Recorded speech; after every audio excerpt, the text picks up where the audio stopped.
Hello and welcome to our events dedicated to inspiring women at Sopra Steria. Today we have an exciting meeting for actually very interesting people that we will meet the opportunity to have two inspiring women who will share with us everything they know about the evolution of the defense and inclusive finance sector. So let me introduce them to you. I will start with you, Sue Ellen Wright. You are Managing Director, Aerospace Defense and Security, and you are actually live from London in the UK. So thank you very much for being with us. And I have the pleasure to have somebody live in person here at the headquarters of Sopra Steria in Paris. Nelly Kambiwa, you are Financial Inclusive Director of Sopra Steria Banking, well, Sopra Banking Software, Yes. which is actually, you'll tell us more about, but which is part of the group. Yes. And thank you very much to both actually for being with us today. Dear audience, we are, of course, all together, and you're more than welcome to react and ask your questions to our guests throughout these live events. We will have a dedicated time to answer the questions later during the event. And you also have a transcription of what's happening live. You have the link within the chat box. I'm Cristina Balanos, and I'm delighted to present this very interesting event. So I will start with you, Nelly. Yeah. Can you tell us a few words about your job? What is your mission within Sopra Steria? Yeah, thank you, Christina, and hi to everyone who are listening right now. So I'm Nelly Kambiwa. I am the Financial Inclusion Director at Sopra Banking Software, which is part of Sopra Steria Group, of course. So actually, my job is about leading the financial inclusion offer in Africa. As a software provider at Sopra Banking Software, we are addressing financial institutions to provide microcredits to people who do not have access to financial services. So this is about the inclusive finance part. And yeah, this is pretty interesting because we're seeing that we're working a lot regarding technology and how to contribute to a better financial world. So I would rather say that my job is like a cross-functional one because I'm working with different teams. And in addition to business, I'm also working with corporate responsibility teams to work more deeply on social initiatives regarding financial inclusion. Well, you'll tell us more in a few minutes, but you're also committed in several initiatives, Yeah. Actually for the empowerment of women. Can you tell us a few words about that? Yeah, so regarding the empowerment of women, I think I have been involved in women empowerment initiatives for about maybe 15 years now, or maybe a bit more, like 18, because it started in 2004. So 18 years, if I'm correct. My first job was at the UN, at the United Nations in New York, where I've been part of the Public Information Department. So this is a department actually who works with local NGOs in Africa, and those NGOs are involved in women empowerment initiatives. So this is definitely part of something I've done before. And I think also it's part of me, I would rather say, because I'm African and European. I was born in Douala, Cameroon, and I grew up between Africa, the US, and Europe. And I also had the chance to be surrounded by mixed role model. The first role model I have and who was super supportive regarding women empowerment was my father. And then I also have my mom, my grandmother. So yeah, I would rather say that it's part of me, but also part of my commitment regarding financial inclusion. That's very inspiring. And I want to know more about you also, Sue Ellen. Everybody wants to know more. What are you exactly doing within Sopra Steria UK? Thanks, Christina. Hi, everybody. Well, I'm the Managing Director of our Aerospace Defence and National Security business in the UK. This also includes our public safety business. So that means I'm responsible for the digital and technology solutions that we deliver into the Ministry of Defence, National Security, Aerospace and Police, which is about £90 million of revenue in 2022. And our prime focus is really about how we deliver solutions that make a difference in these areas for the people either working in them or who are protected by them or use them. So that's what I do. That's what you do, and you're also very much committed in shifting the lines for gender equality, aren't you? Absolutely. I think similar but different to Nelly. I mean, my background is in the Australian Air Force and in technology, where I think females are absolutely a minority. So I'm really proud and pleased to be the executive sponsor of our Women's Inclusive Network, which is a hugely important mixed network within Sopra Steria UK. And our mission is to create an environment where women can flourish. And I'm absolutely, like Nelly, passionate about developing the careers of all women and helping them through mentoring and role modelling wherever I can. That's absolutely very interesting. So you see how inspired our guests are today. So I'll continue with you, Sue Ellen. In this complex context we're still living in, actually, we're getting out slowly, coming back, getting out, and we have key challenges in respective to your sector. Can you tell us actually what are those key challenges that you have in your sector, that is defense? Yeah.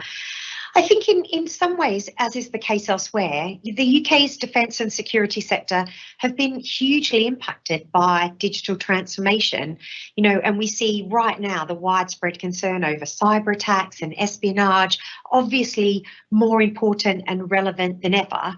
And I think this means there is absolutely a huge challenge on how we deal with cyber security. But I think in addition to this, the extent to which technology's impacted defence is discussed in lots of publications across the UK. So there's lots of different views about what it means. But for me personally, I think two of the key challenges we need to focus on, number one, how we enhance our ability to collaborate. And I think that's really important because we need to be able to collaborate across all of the different systems in this industry, all the different data points that we have, all the companies that work together to make one solution, and actually all of the people who need to come together to help. So I think how we ensure we do that and how we do that with digital ethics in mind is really, really important. And I think the second one is about the speed of how we do it. I think we're in an environment where things can happen painstakingly slowly. Buying something like a warship or an aircraft takes years and years and years. But actually, the pandemic really showed us that all across government, when there's an imperative to change, it can happen really rapidly. So I think those two things, the collaboration is a big challenge, and then the speed at which we can help digital transformation is the other. What about you, Nelly? How is it in your field, inclusive finance? Yeah, so regarding inclusive finance, I think regarding the global context of inclusive finance in Africa, there are about 350 million people unbanked. So it's almost 50% of the African population. More than 85% of them work in the informal sector, and 65% of them are living far from large cities. Just to mention about women, just 30% of women has a bank account.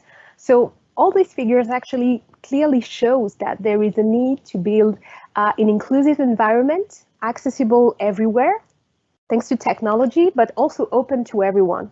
And this is actually a very, very important part to point out. But I think also what could be interesting is how to impact people's life thanks to technology. And I think this is also something that we definitely need to leverage on regarding inclusive finance. And you told me when we were preparing that there's a rapid actually development of tech in Africa. For instance, with the rise of fintechs or the use of mobile phones to lend money. So what are Sopra Steria's strengths in inclusive finance sector? Yeah, I would say three main strengths. I think the first one is the local presence. Sopra Steria Group, through Sopra Banking, has a local presence in Africa for over 30 years with different offices, Tunisia, Morocco, Senegal, Ivory Coast, where I was born. So local presence, just to be closer to our customers and partners, I think is a significant one. The second one, I think, will be technology, the innovation. We are a software provider and have a very strong expertise in core banking solutions with over 1,000 of dedicated experts. So I think this is also an important one. And the last one, I think this is a social impact. It's something that's really important to me, and how to change people's life. We're providing technologies to financial institutions. Those financial institutions are providing credit, microcredit to people. And actually those people can, create jobs, be financially independent, and actually has a strong impact on reducing poverty. So it's really strong and really impactful to be, part of a company and a group like Sopra Steria. And what about you, Sue Ellen, in the field of defense, security, and policing? What are Sopra Steria's assets? Well, we have lots of IT and technical assets, which I'm sure you'd expect, but I think our people are our main competitive asset. We have almost 700 fantastic aerospace, defence and security sector employees, and I'm hugely proud of what they do every single day in a job that really does make a difference to defence and security and policing. And actually, Christine, it's not just me that thinks that. We hear amazing stories about our employees, I think, from our customers all the time. And one I'd love to share is that one of our defence clients recommended a Sopra Steria employee for an MBE, which is a member of the Order of the British Empire, so a hugely significant reward for the work that he did on high performance computing to assist the London School of Hygiene and Tropical Medicine with data modelling and analytics during the pandemic. So that's a really amazing achievement and accolade recommended from our customers. Well, congratulations, and I actually think that's amazing to have such an acknowledgement. And both you are working for the common good. So I'd like to ask you something more about your projects, Sue Ellen. What are your key projects in Sopra Steria UK? Well, again, there's so many, but I'll share just one example. So at the moment, we're working on a really exciting partnership to help transform the control centre of the future for policing.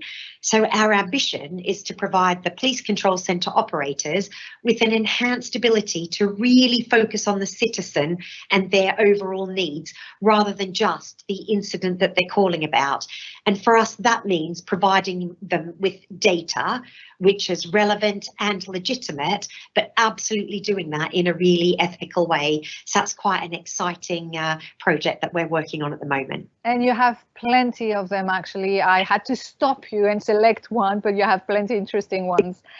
You are both very inspiring, as we are all seeing now. But I would like to know, as women, inspiring women that you are, how do you see the position of women evolving in the sector in general? Nelly, to start with.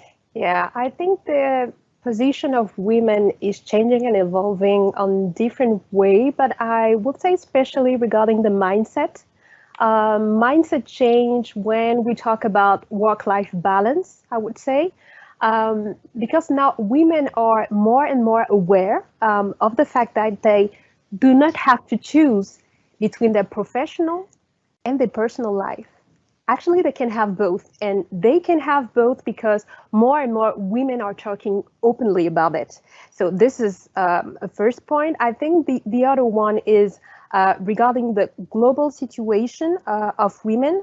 When we talk about this, we are seeing more and more women in leadership positions. We talk about the managing director for aerospace and defense as Sue Ellen, but I mean also women that maybe do not want to have managing positions. So I would rather say that women who are in charge, because we talk about our professional life, but it's also important to point that we are also dealing with this charge regarding the personal life as wives, sisters, partners, or even friend. We are already in charge. So I think it's important just to clarify that and, support women in order that they will be more and more aware about the opportunities they have regarding the professional sector, and that they feel, a bit more confident about this situation and this position. And we have multiple lives during one day, single day. So definitely we have to deal with that, but more aware, as you said. Sue Ellen, why is it important actually to have more women within the tech sector? Well, aside from exactly what Nelly said, which I love, by the way, Nelly, I think the diverse workforce is hugely important within the technology industry. I think even more so because we lack an equal gender balance, and we've got predominantly male leadership teams. So despite the fact that there's been a big push to encourage girls to study STEM subjects at school, the percentage of women in the UK tech industry has only grown from 15.7% in 2009 to 17% in 2021.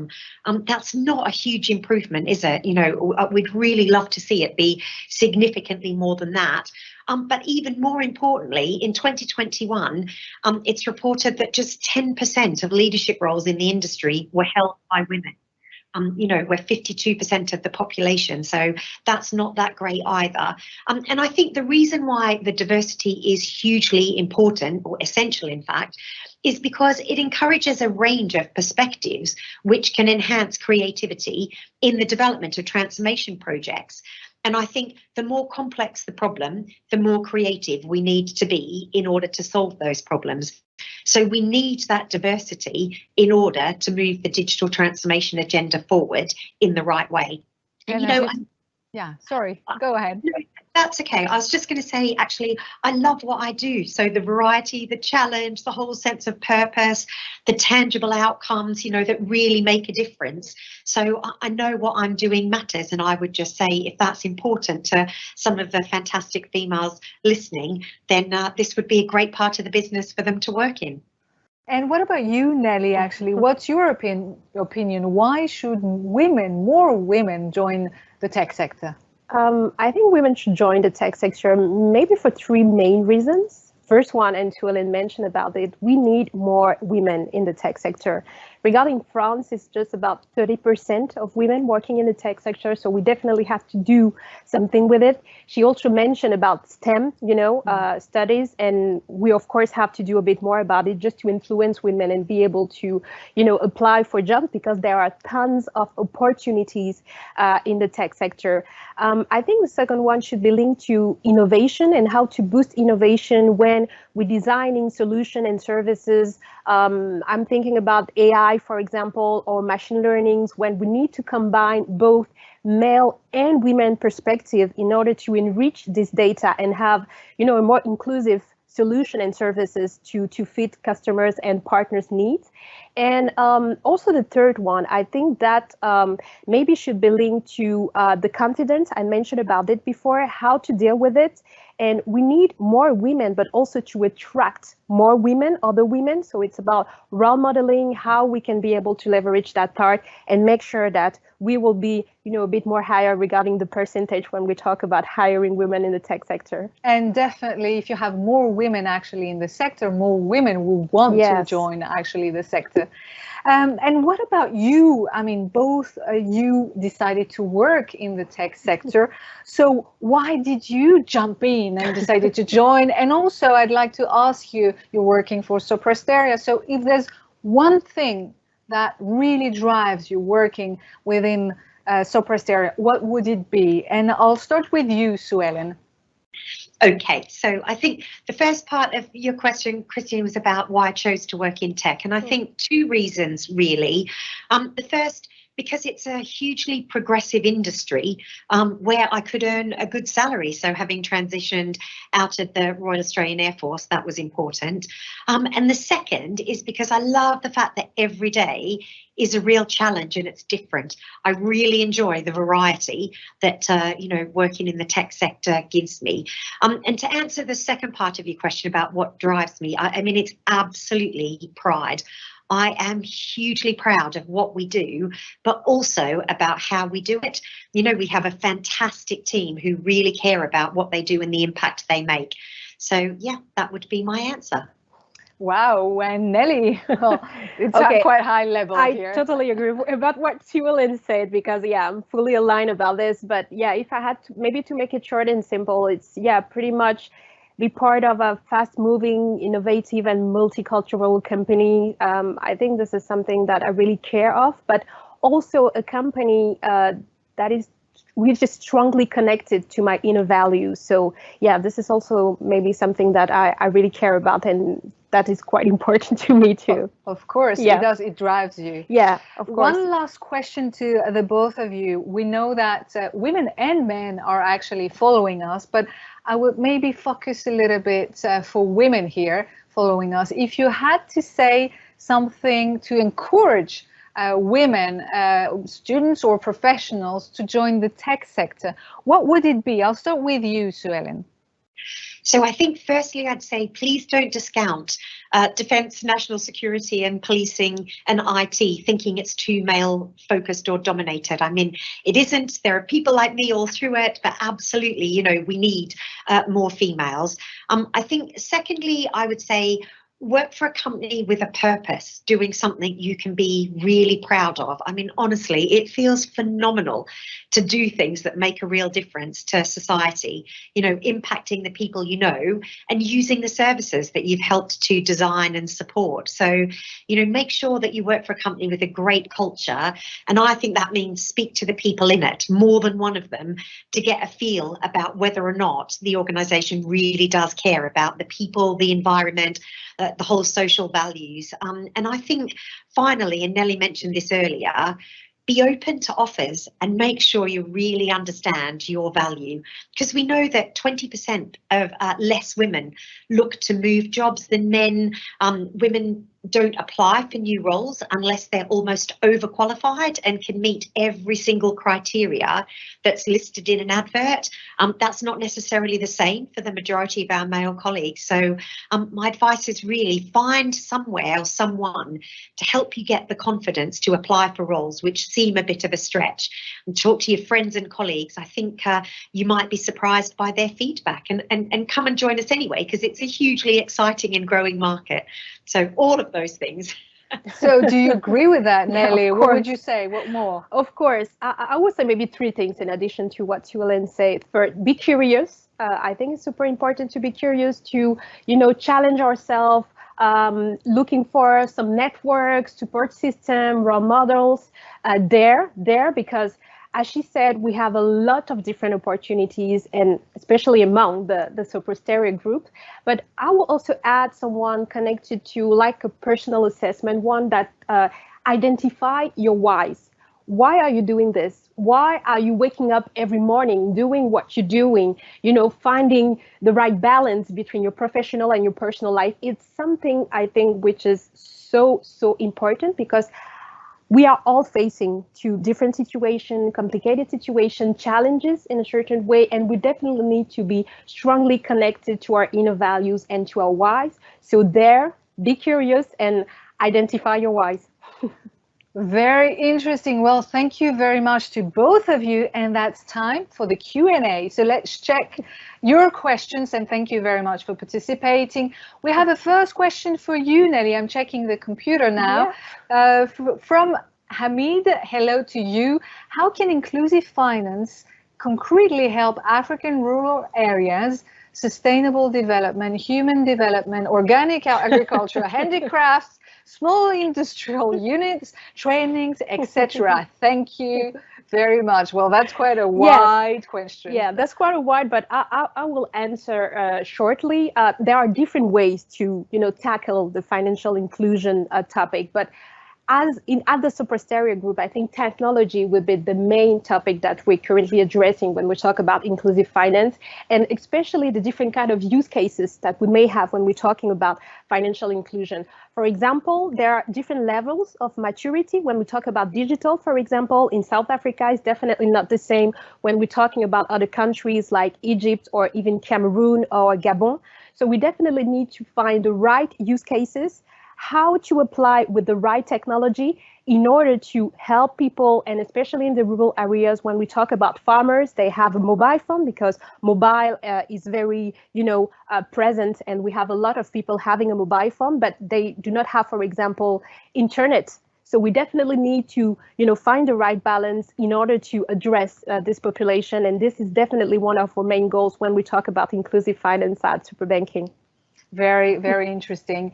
One question for you, Sue Ellen. So, to what extent is it possible to reach an equivalent proportion of women and men in the tech sector? Is it realistic to aim a 50-50 representation? Good question. It is a great question. I mean, I think absolutely. I think, we have definitely got some great heritage actually in Sopra Steria in the UK.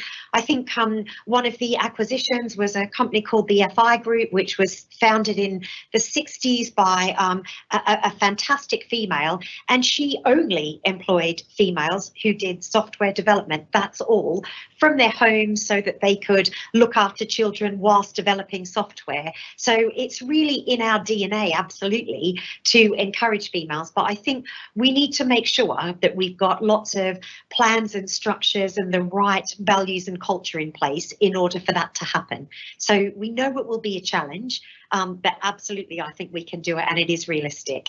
And I think that's something that you were saying earlier is more women are actually joining, the more role models you have and the more you want. So jump in. I couldn't say anything more. A new question, a comment actually from the audience. Fantastic meeting, feeling so motivated and driven by the messages of both of you. So thank you very much for sharing that comment. It's extremely important to have that feedback. And we probably have another question. It's a comment for you, actually, Sue Ellen. I work in national security, and it is full of inspiring women who support your personal and professional aspirations. Yeah. You have great fans, ladies, here. That's great. So do we have other questions? Let me see. Actually, there's something. No more questions, but I do have a question for you. How would it be? What is there a challenge when you work in a company such as Sopra Steria? I'm sure there are some challenges as a woman. How do you actually get to find your ways? Because, for instance, we had Beatrice Rollet last week telling us that I'm not a woman when I hold a speech. I'm an engineer. Yes. What about you, ladies? Let's start with you, Nelly. Yes, I think it's a state of mind that we should have, not thinking about a woman, but thinking about a person first, and not having, making like the difference just right before I'm a woman, I'm maybe less something. No, I'm a person. I have an expertise, I have something to share, to provide. And yeah, I think the confidence also, it's something that women should be working on a lot, just to be a bit more, happy and happy when we talk about the position and how we're dealing with this, in maybe imposter syndrome sometimes. So yeah, which is we're not seeing that much when we're talking about men, but we may see it. But yeah, regarding women is definitely something that we need to work on. Our confidence. What about you, Sue Ellen? What do you think? I have only ever been treated professionally and with care, actually, the whole time I've been in Sopra Steria. So I think Nelly's point is absolutely right. I've just come in thinking I'm a female leader in the business. I bring all of my whole self to work, or my empathy, my multitasking, my leadership background and capability. And really, I've only ever had positive responses to it. In fact, the overwhelming positive response is when we're at our most authentic. So, I just always bring my whole self to work, share challenges that are going on in my personal life, and I think that's enabled some of the males in the business to be more themselves in the office and at work. So, yeah. It's very important what you're saying, because more men want also to take care of other things than work. Let's put it that way. Yes. Another question to both of you, which is an important one. You actually shared that a little bit earlier about inspiring. Which are the inspired women that you had? Let's start with you, Sue Ellen, and we'll come back to you, Nelly. Well, I think in lots of different guises, you know, but actually one of my closest friends when I was in the military is now the Deputy Chief of the Army in Australia, and she is hugely inspiring and amazing to me. You know, I think she's phenomenal. I think Michelle Obama's phenomenal. There are just so many inspirational women, I think, all across history, and we just need to connect to those that we can learn and develop from. And what about you, Nelly? You talked about your mom, your grandmother, but any other figures? I mentioned about it. I had the chance to be influenced a lot by male role model regarding, you know, women empowerment. So I mentioned about my father, but of course my grandmother. She was really involved in education and women empowerment in Africa. So yeah, I grew up surrounded by those kind of role model, and that influenced me a lot. But also regarding my professional life, I had the chance to be surrounded by mixed mentor. So I think, yeah, mentoring also, it's something that really influenced and helped women just to work a bit on this confidence and working and be happy. And that's actually an important action initiative that we also have here within Sopra Steria that is extremely impactful, as you're saying. So let's close with a comment from the audience. And again, thank you very much for participating. Kudos to incredibly inspiring women. Thank you for sharing. Wow, amazing. I'm just now in a situation where my eyes are open to choose what to work with for myself, and not because someone wants me to do something very important that you're saying. Actually, I'm awake finally, and this is spot on and so motivating. Thank you very much. You know, we're fulfilled. Thank you very much for sharing that. Well, and mission accomplished. Well, we couldn't actually expect so much. So thank you very much. Thank you, ladies. Thank you very much for inspiring us. You actually heard the comments. You understand that Sopra Steria is an international tech group. So do not hesitate actually to apply to any positions. You will have a link that will appear within the chat box. And of course, do not also hesitate. You're more than welcome to put your comments on the social networks with the hashtag Inspiring Women at Sopra Steria, and continue to dare. Ladies and gentlemen, thank you very much. All the best to you, and bye-bye. Bye.